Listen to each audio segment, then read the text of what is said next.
Hi மக்களே, எல்லாருக்கும் வணக்கம். என் பேர் கார்த்திக். இன்றைக்கி நம்ம வீடியோவில் என்ன பார்க்க போகிறோம்னா, செல்வ மகள் சேமிப்பு திட்டம். அந்த அக்கௌண்ட்டுக்கு நம்ம ஆன்லைனில் எப்படி ட்ரான்சாக்ஷன் பண்ணலாம், எப்படி அந்த அக்கௌண்ட்டுக்கு காசு அனுப்புக அப்படிங்கிறத பற்றி தான் இந்த வீடியோவில் பார்க்க போகிறோம். ஸோ நம்ம ஜென்ரலாக போஸ்ட் ஆஃபீஸ் போய் மாதம் காசு பே பண்ணுவோம். அப்படி இல்லைன்னா ஐபிபிபின்னு சொல்லிட்டு ஒரு ஆப் இருக்குது. அந்த மாதிரி ஆப் மூலிமா அனுப்பிட்டு இருந்தோம்.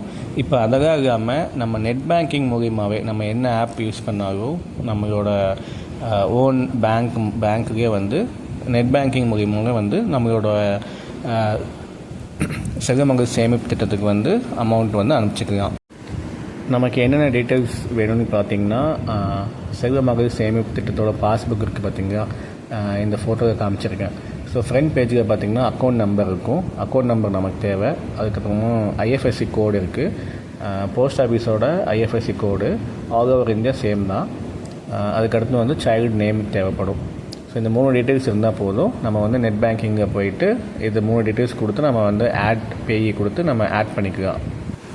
ஸோ நம்ம அக்கௌண்ட் ஆட் பண்ணும்போது பார்த்திங்கன்னா என்ன பேங்க்குன்னு கேட்கும். நம்ம ஜென்ரலாக அதர் பேங்க்ஸ் கொடுப்போம். அப்படி இல்லைன்னா ஓன் பேங்க்காக இருந்தால் அந்த பேங்க் நேம் மென்ஷன் பண்ணுவோமுங்க. அதே மாதிரி இங்கே பார்த்திங்கன்னா இந்தியா போஸ்ட் பேமெண்ட் பேங்க் அப்படிங்கிற ஆப்ஷன் ஒன்று இருக்கும். அது செலக்ட் பண்ணி உங்களோட அக்கௌண்ட் நீங்கள் ஆட் பண்ணிக்கலாம். ஒன்ஸ் உங்கள் அக்கௌண்ட் ஆட் ஆனதுக்கப்புறமா ஆஸ் யூஷுவல் நீங்கள் ஒரு ½ அன் ஹவர் கழித்து நீங்கள் அமௌண்ட்டு அனுப்பிச்சு செக் பண்ணி பார்த்துக்கலாம்.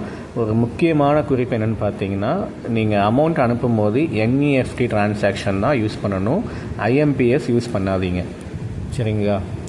என்இஎஃப்டி ட்ரான்சாக்ஷன் யூஸ் பண்ணி சென்ட் பண்ணுங்கள். அமௌண்ட்டு சென்ட் பண்ணிங்கன்னா கண்டிப்பாக அமௌண்ட் உங்கள் போஸ்ட் ஆஃபீஸில் கிரெடிட் ஆகிடும். உங்களுக்கு மெசேஜும் வந்துடும். அதே போல் நீங்கள் பாஸ்புக் கொடுத்தும் நீங்கள் போஸ்ட் ஆஃபீஸ் போய் செக் பண்ணிக்கலாம் ஒன்ஸ்.